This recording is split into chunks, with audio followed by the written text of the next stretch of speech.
Hello दोस्तों, welcome to my YouTube channel. Friends, अभी हाल ही में मैं एक बुक पढ़ रहा था जिसमें कुछ लाइनें लिखी हुई थी, तो मुझे लगा उसे आपके साथ ज़रूर शेयर करनी चाहिए। और मुझे लगता है कि ये बातें आप पहले उतनी अच्छी तरह से नहीं जानते थे, तो इसलिए मैंने ये वीडियो बनाया है। इस बुक का नाम है उत्तम स्वास्थ्य के लिए भोजन। तो चलिए देखते हैं इसमें क्या लिखा हुआ है। तो फ्रेंड्स, ये उसका समरी वाइज चैप्टर दिया हुआ है। इसमें कई सारे चैप्टर्स हैं, लेकिन जो मैं आपको दिखाना चाहता हूँ वो है इसका 5th चैप्टर, जिसका नाम है बेहतर आहार शाकाहार। 22 नंबर। तो फ्रेंड्स, आप यहाँ पास देख सकते हैं, यहाँ पास लिखा हुआ है बेहतर आहार शाकाहार। और सबसे मेन लाइन जो कही जाती है कई सारे धर्मों में भी, जो लिखा है जैसा अन्न वैसा मन, या इसी को हम कह सकते हैं जैसा आहार वैसा विचार। कहने को तो ये लाइन बहुत सीधी है, समझने लायक है, लेकिन वो लोग इसे समझते ही नहीं है। तो चलिए देखते हैं इसके आगे और क्या क्या लिखी हुई है चीज़ें। ओके। तो फ्रेंड्स, यहाँ पास लिखी हुई है कि हमारे दैनिक आहार के लिए एक आम इंसान को 2.5% प्रोटीन रहना आवश्यक है उसके खाने में। जैसे को हम ऐसा बोल सकते हैं कि उसके वेट के हिसाब से 1.8% लगभग, उसको हम 1.8 से अगर मल्टीप्लाई करें अगर, तो जितना ग्राम आएगा वही उसका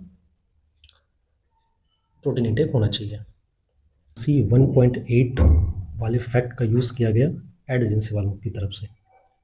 उन्होंने हमें सिखा दिया गया कि प्रोटीन बहुत ही ज़्यादा ज़रूरी है। और यहाँ पर आप देख सकते हैं लिखा हुआ है अधिकतर एनिमल प्रोटीन अगर हम ज़्यादा लें तो हमारे बॉडी में कैल्शियम एब्जॉर्ब करने का रेट कम हो जाता है, जिसे बीमारी कहा गया है ऑस्टियोपोरोसिस। इसे आप गूगल पे भी सर्च कर सकते हैं।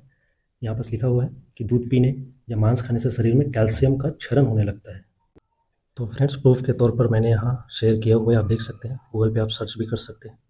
इसमें खास तौर पे लिखा हुआ है कि एनिमल प्रोटीन लेने से ऑस्टियोपोरोसिस, जैसे वो कहते हैं हड्डियों का कमज़ोर होना, ये हमें हो जाता है। इसके और एसिड इफ़ेक्ट भी हैं, हमारी यूरिन से कैल्शियम निकल जाता है। तो आप देख सकते हैं यहाँ पास पूरी तरह लिखा हुआ है, आप खुद से भी गूगल में सर्च कीजिए, आपको पूरी बातें पता लग जाएगी। ओके। यहाँ तो फ्रेंड्स, यहाँ तक तो बात हुआ हमारे शारीरिक प्रभाव का, जो दूध पीने या मांस खाने से होता है, पर हम भूल गए हम रहते हैं धरती पे और सारी चीज़ें आती है रिसोर्सेज से। तो यहाँ लिखा हुआ है कि मांसाहार काफ़ी घाटे का सौदा है, क्योंकि जितना किलोग्राम या जितना ग्राम या जितना परसेंट प्रोटीन हम लेते हैं उससे कहीं ज़्यादा हम उस पर खर्च करते हैं। कैसे? यहाँ पर आप देख सकते हैं कि एनिमल्स को पहले खिलाया जाता है ताकि उससे प्रोटीन प्राप्त हो, तो उसको खिलाने के लिए कुछ ना कुछ खेती तो करनी पड़ेगी। और यहाँ लिखा हुआ है साफ तौर पे, उनकी खेती करने के लिए जंगल काटे जाते हैं। और जंगल काटने से क्या होता है आप सभी जानते हैं, इसमें लिखा हुआ है धरती गर्म हो रही है। उसका सबसे मेन इफेक्ट होता है ग्रीन हाउस इफेक्ट। आजकल आप देख रहे हैं गर्मी कैसे बढ़ रही है, तो यहाँ पर आप देख सकते हैं साफ साफ लिखा हुआ है कि कैसे ग्रीन हाउस इफेक्ट हमें प्रभावित करती है। और इसका मेन रीज़न क्या है? कार्बन डाइऑक्साइड, यानी कि CO2। और यहाँ में क्लास 4, 5, 6 से बता दिया जाता है कि कार्बन डाइऑक्साइड का हमारे वातावरण पे क्या प्रभाव पड़ता है, ये आप सभी जानते हैं। ओके।